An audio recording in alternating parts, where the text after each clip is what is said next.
Bom, então, meu nome é William, eu sou acadêmico de Engenharia de Controle e Automação, estou no último ano, estou fazendo estágio na empresa Aeres. Desde sempre eu gostei muito de aviação, eu tentei a Academia da Força Aérea, não passei, então decidi ir para engenharia, então agora que chegou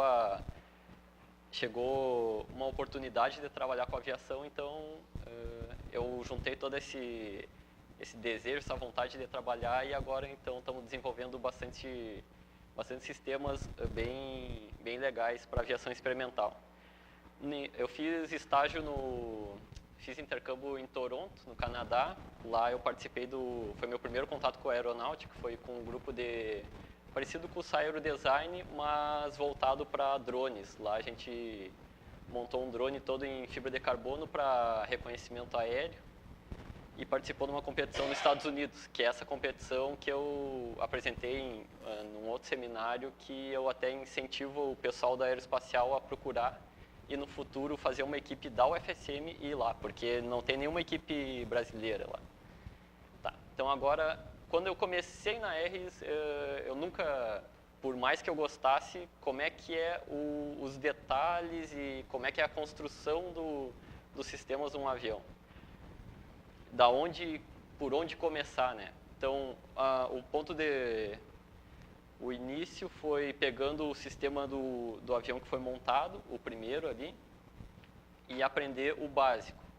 O segundo passo foi procurar manuais de aviões homologados, que tem trem retrátil, que tem os sistemas parecidos, e ver como funciona nesses aviões. Mas a maioria dos manuais de aviões são pagos, então é muito difícil de encontrar. Então, um ponto de início bem importante e que serviu bastante para mim foi procurar manuais da FAA, que é a ANAC americana. E eles têm manuais para tudo que é coisa. Então, tem alguns aqui que eu listei, que são os principais, que são, por exemplo, são manuais que ensinam as melhores práticas de construção, de inspeção e reparos em aviação. Então, a partir disso, eu consegui ter uma ideia de como juntar dois fios, qual a segurança que tem nos aviões em geral, tanto civil quanto militar. E também, por indicação do professor André, procurei manuais de engenharia de sistemas, de como, antes de tu focar num detalhe, tu vê como um todo e ver como isso vai se integrar no avião. Então, eu achei manuais da NASA e também outros manuais de certificação que mostram bastante o que o sistema deve ter para ser passível de certificação para uma aeronave homologada. Cabe ressaltar que a aviação experimental não precisa dessas homologações, mas buscando a perfeição e buscando seguir o mesmo processo utilizado pela Boeing, pela Embraer para projeto, então a gente foi atrás desses documentos. A maioria é pago também, então é muito difícil tu achar informação. Tem outros livros também que tratam exatamente de cada documento. Então, o primeiro é sobre aeronavegabilidade, o segundo aqui é sobre certificação do avião como um todo. O DO-178 é para engenharia de software, como o software de aviônicos deve ser, que tipo de sistema de segurança ele deve ter, que tipo de sistema operacional. Isso é uma coisa que eu não conhecia. Existem sistemas operacionais para microcontroladores e computadores específicos que atendam essa norma, que é com hard real time, seria o tempo real duro, que quer dizer, ele não pode falhar o clock das suas ações. Por exemplo, se tu tem uma ação crítica, aquele clock, aquele momento de acontecer não pode falhar. E o último aqui é sobre design de hardware, da eletrônica em si. Então, um pouco dos sistemas que compõem o avião, que vocês já devem mais ou menos saber: a estrutura, sistema elétrico, trem de pouso, os flaps, motor e aviônicos em si, que seria a parte de eletrônica e displays digitais. Então, começando pelo sistema elétrico. Vou começar até a passar Vai passando esses aqui todos. Vai passando. Primeiro, que tipo de fio de cabo é utilizado. Então, tem uma norma só para os cabos que vai estar junto, a gente vai passando, que é uma norma militar muito antiga, que quer dizer que ela especifica que o cabo tem que ser flexível, formado de condutores de cobre estanhados, e o isolamento não pode propagar chama. Então, basicamente, é isso que o cabo tem que ter. Aqui está dentro daquela norma de aeronavegabilidade, no capítulo 11, foi onde eu encontrei essas especificações. Então, é só do sistema elétrico. E assim a mesma coisa para os outros sistemas. Então, a maioria das coisas, quando tu não souber, tenta procurar normas de referência da NASA ou da FAA, que lá vai ter escrito como tem que ser, que é o que as fabricantes grandes seguem para a construção dos aviões e projeto. Aqui, ó, aí depois, qual que é o melhor jeito para juntar dois fios, se eu precisar? Soldar dois fios juntos. É uma coisa simples, mas se tu tá fazendo um avião, né, tu quer que seja o mais perfeito possível, tu não quer juntar de qualquer jeito. Então, eu achei esse manual da NASA de melhores práticas para juntar o fio. Então, esse é um dos métodos, só para demonstração, que até isso tu consegue achar referência. Então, agora partindo para o sistema elétrico. Então, o Tucano R, ele possui o sistema elétrico dele baseado em 12 volts corrente contínua. Daí, da onde vem a energia para ele? Tem a bateria, mas a bateria não vai sustentar todo o sistema em voo. Então, acoplado direto ao motor, existe um gerador monofásico. Esse gerador gera uma tensão senoidal que precisa passar por um regulador, que esse aqui é o regulador. É um regulador onda completa e com um sistema de controle totalmente analógico dentro dele, é patenteado até. Aqui a gente conseguiu o esquemático até em alemão, tá? É um sistema de controle todo analógico para uma ponte completa com um tiristor embaixo. Isso é mais de eletrônica. Então, o regulador vai pegar essa onda senoidal do gerador que está acoplado ao motor e vai transformar em quase contínua. O próximo passo é a utilização de um capacitor, que é para terminar de dar essa filtrada no barramento, que a gente chama. Isso parece uma coisa muito simples para nós aqui da eletrônica, mas em todos os aviões que eu vi, inclusive no Tucano R antigo, esse capacitor não era colocado. Então, e com contatos que a gente tem de pessoas que trabalham com manutenção aeronáutica e de outros aviões, todos os aviões que eu vi, nenhum tinha esse capacitor. Então, é uma coisa tão simples, tão banal, mas não era usado. Simplesmente porque, se funciona assim, aí funciona assim. Aeronaves homologadas.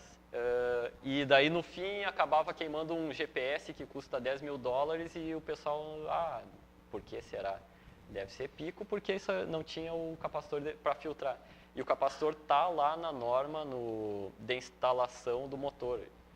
Então, esses detalhes pequenos acabam fazendo bastante diferença.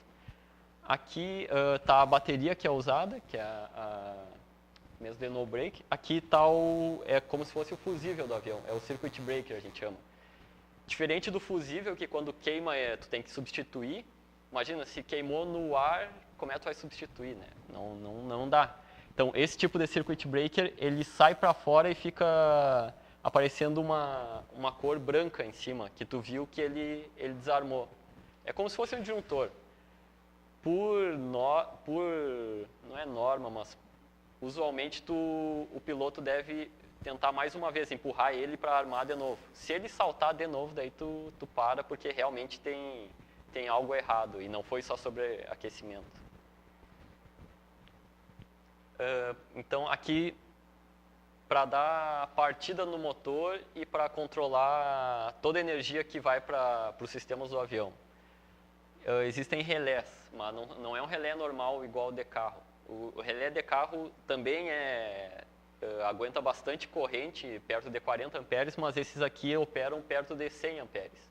Então aqui está o starter relay, que é quando tu gira a chave para dar a partida no avião, ele passa por aqui.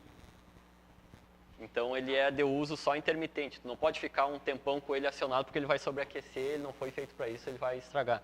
E esse aqui é o master que, uma vez acionado, ele passa toda a corrente que vai para os sistemas através dele. Uma coisa também bem banal, bem simples, é que por ser um relé, e por ser um relé tão forte, a bobina dele para acionar puxa em torno de 2 amperes. Então é como se fosse um indutor puxando 2 amperes.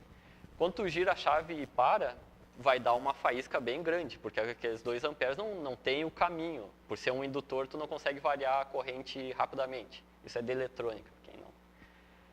E uma solução muito simples é só botar um diodo de roda livre, que a gente chama, que é só quando tu abrir a chave, que vai dar a faísca na chave, esse diodo vai dar um caminho para essa corrente para queimar essa corrente na própria bobina. Com isso não vai dar nenhum faiscamento. E isso também, mesmo em aviões homologados, não é utilizado. É muito raro de tu achar. Tem uma relé, essa relé aqui do starter está passando aí por vocês já com o diodo. Isso.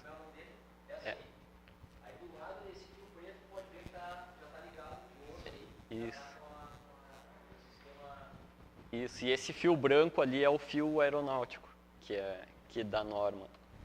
Deixa eu ver. Aqui eu gravei um vídeo, tá no YouTube, até só para testar.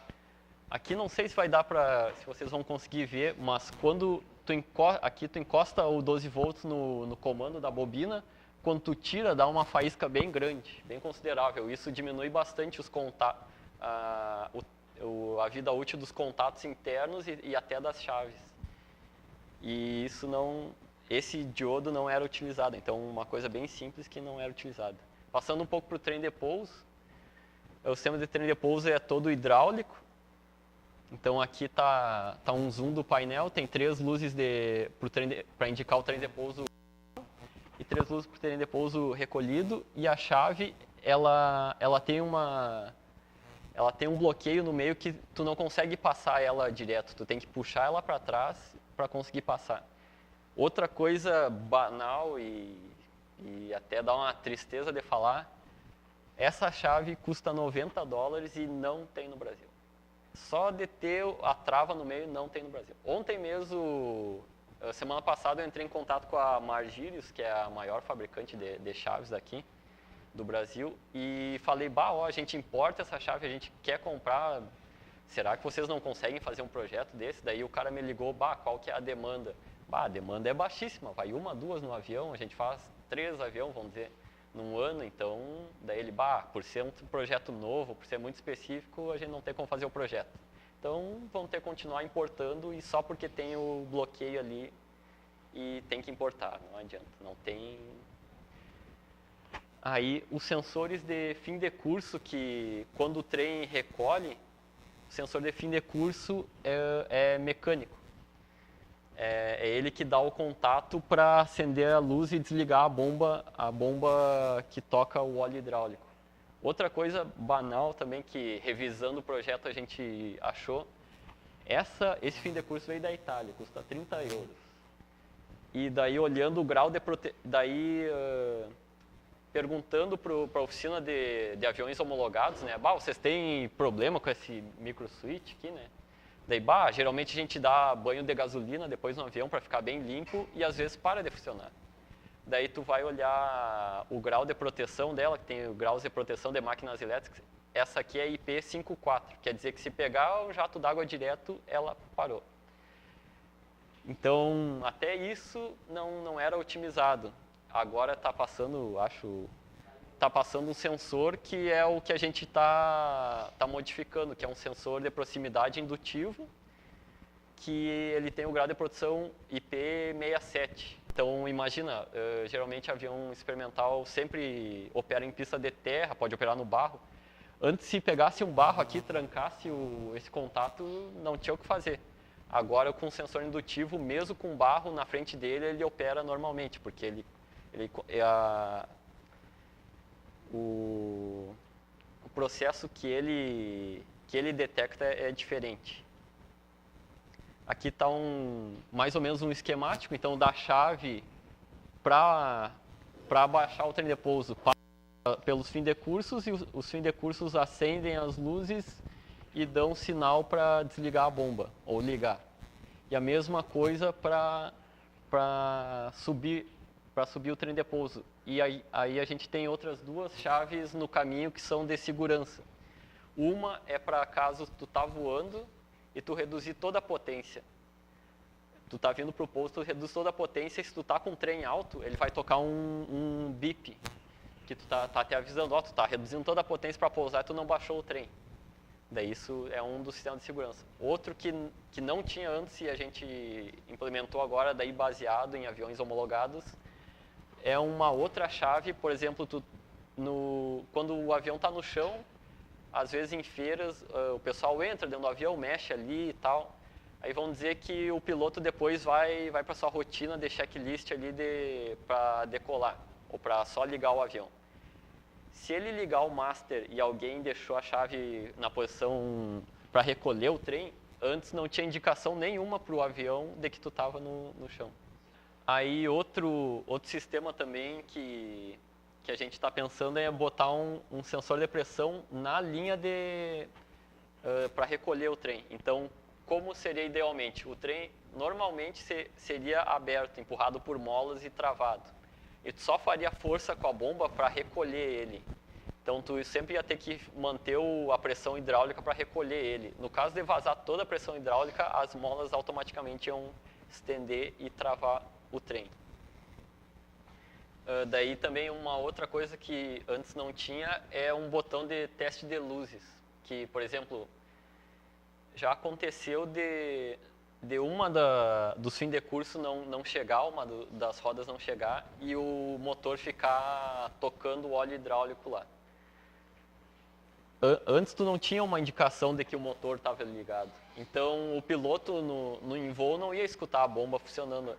Então, sobreaqueceu a bomba e acabou queimando o solenoide, esse aqui, que é o que comanda a bomba. Isso aqui também é importado, então até vir o produto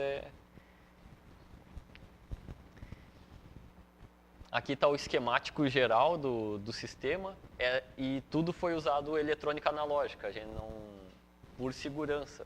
Então, se tem o sinal, está funcionando.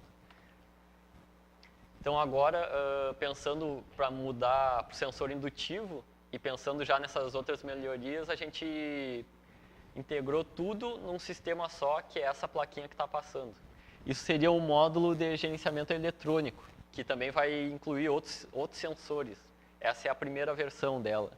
Então, com ela, tu consegue conectar todos os fins de curso, que são sensores de proximidade, o sinal da chave, e já largar direto para as luzes e para o solenoide que aciona a bomba. Isso tanto melhorou o sistema, quanto ficou muito mais rápido de tu instalar e menor chance de errar na instalação. Então, agora passando para os flaps, esse controlador é italiano. Todos os aviônicos, todos os controladores são italianos, mas a gente agora está começando a desenvolver aqui. Isso era uma outra coisa que não existia no Brasil, não tinha quem desenvolvesse isso. Então, ele simplesmente aciona um motor linear, um atuador linear. Então, existe o motor linear, o atuador linear tem um motor corrente contínua, então se tu bota a tensão de um lado, ele vai para um lado, bota do outro, ele vai para o outro. Ele tem dentro dele já integrado o fim de curso, então tu bota tudo para um lado, ele chega no fim de curso, ele vai parar automático. e tem um encoder dentro dele que volta o sinal para cá, para o controlador, que daí tu sabe que posição tu tá. Esse controlador italiano funciona bem, é uma ponte H com driver de ponte H. Agora a gente está mudando para uma ponte H com MOSFET sem driver, porque não precisa, ele é 12 volts, não chega a 24, que é o máximo que o MOSFET consegue trabalhar. Então, e também aqui, por exemplo, esse aqui para te entrar no modo programação dele era tipo, dá 2 para cima, 1 para baixo, 2 para cima e para cá e para cá. Daí ele entra no modo de programação, é uma loucura assim. Então agora o nosso vai ter uma telinha digital, vai mostrar o ângulo em número, a gente está fazendo melhorias a partir desse produto. Sim, imagina em voo e começa a piscar 3 aqui junto ao mesmo tempo, ele quer dizer que é um erro, mas como tu vai levar o manual lá, vai estar lá no meio do negócio e vai achar o erro. Daí a nossa ideia é botar o display digital também aqui para mostrar em texto o que está errado, se alguma coisa estiver errada. Passando para o motor. O motor é 4 cilindros, sem HP normal, e nessa versão ele vai ter um compressor para entrar mais ar na admissão e vai chegar a 142 HP. Isso. Então, quais são a instrumentação do motor, quando falam fazer o chicote do motor? Então, tem o CHTs, que é o sensor de temperatura do cilindro, da cabeça do cilindro, que é só esse parafusinho aqui, tu chega com o fio e só encaixa aqui. O EGT, que é esse que estava passando aí, que é o sensor que pega a temperatura do gás de exaustão de cada cilindro. Então ele vai dentro do escapamento, logo na saída do motor. Esse que a gente passou, ele teve que ser feito sob medida, porque também não tinha no Brasil, porque ele tem que aguentar até 1000 graus. Então a gente chegou, fez contato com uma empresa e perguntou, vocês conseguem fazer assim, assim, assim, nessa especificação? Daí eles fizeram e ficou muito bom até. Então, passando para o avionics. O que seria avionics? Avionics seria a parte eletrônica, o de controle de piloto automático, controle de passo de hélice. Então, aqui está só para mostrar um geral. Esse é o painel do Tucano R, o que foi montado com display grande digital no meio, com horizonte artificial, e aqui não dá para ver direito, depois eu vou dar zoom. Tem dados do motor e o piloto automático, que é integrado nele. Então, uma coisa para ver quanto tem por fazer no Brasil. Esse aqui é italiano também e custa 5.000 euros só ele, né? Fora a parte do piloto automático. Fora sensores e piloto automático. E com certeza a gente poderia desenvolver aqui. Com certeza. Isso aí, a gente já faz coisa muito mais complicada aqui do que isso aí.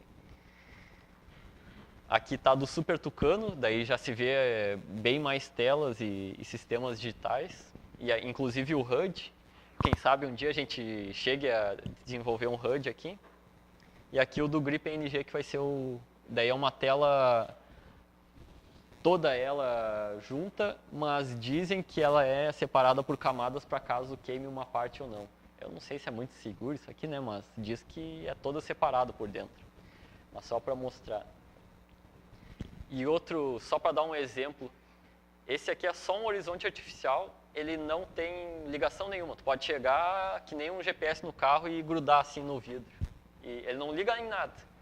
Como é que ele funciona, e tu dentro do avião, como é que ele funciona para saber a altura e tudo que tu tá? É tudo os mesmos sensores baseado na tecnologia MEMS, que é de microeletrônica, os mesmos sensores usados em Vant ou no SAI Aerodesign, por exemplo. E esse produto é vendido a $1.000 e não tem quem faça no Brasil. Então, quanta coisa tem de eletrônica? $1.000 lá. Se tu vai importar, já é mais $1.000 quando chega, vamos dizer assim. Então, quanta coisa que tem ainda por fazer e que tem para desenvolver aqui. Então, agora eu vou mostrar uns vídeos aqui. Deixa eu Aqui só mostrando o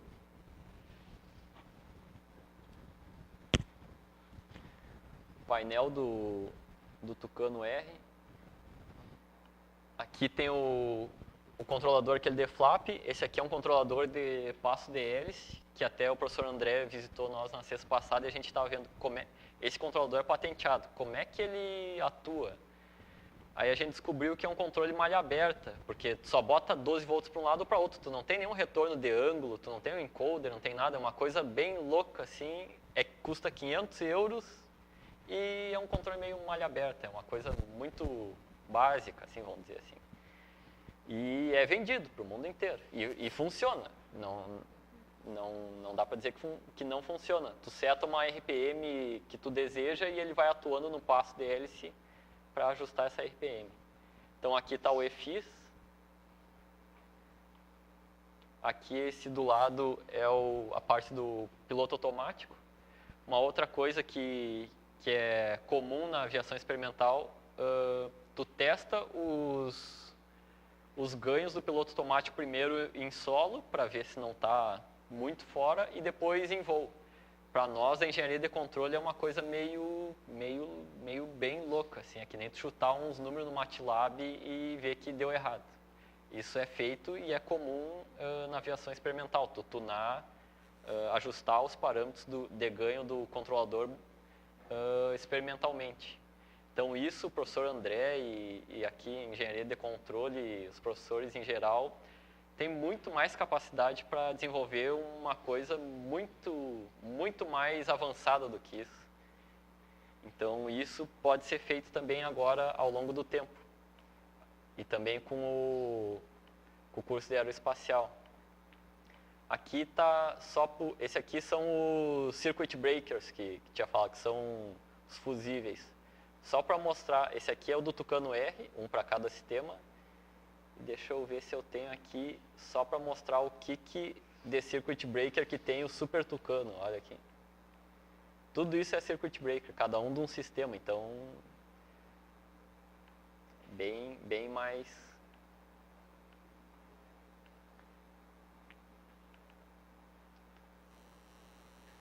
Aqui tem um vídeo do ensaio de trem de pouso.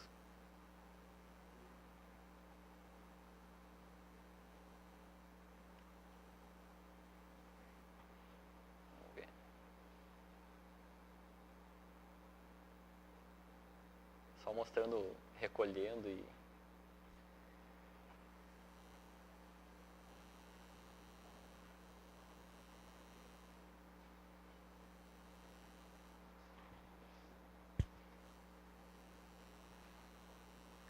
Agora eu vou mostrar um vídeo dele em voo e também da atuação dos flaps. Aí. É.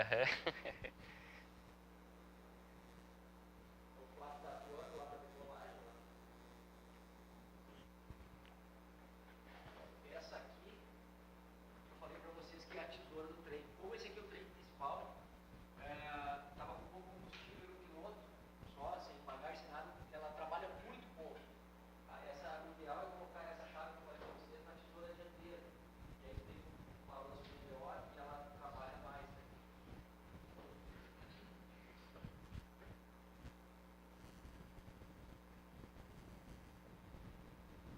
Esse foi um videozinho de demonstração que a gente filmou lá em São Gabriel.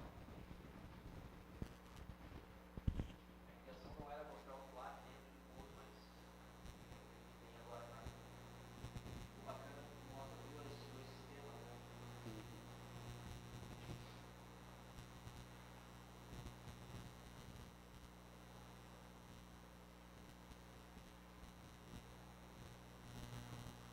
Esse foi em 2013. Aí também tem o sistema da bomba de fumaça, que é...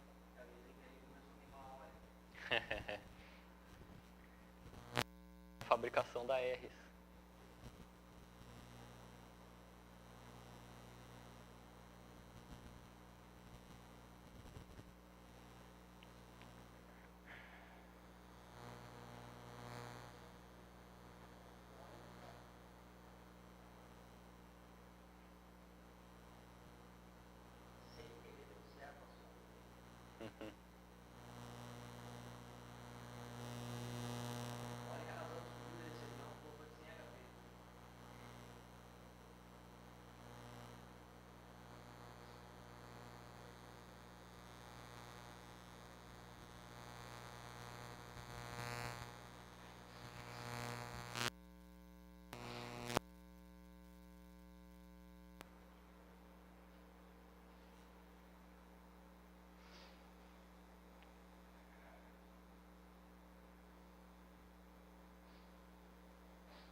Então, acho que era isso. Obrigado, professor André, obrigado a todo mundo.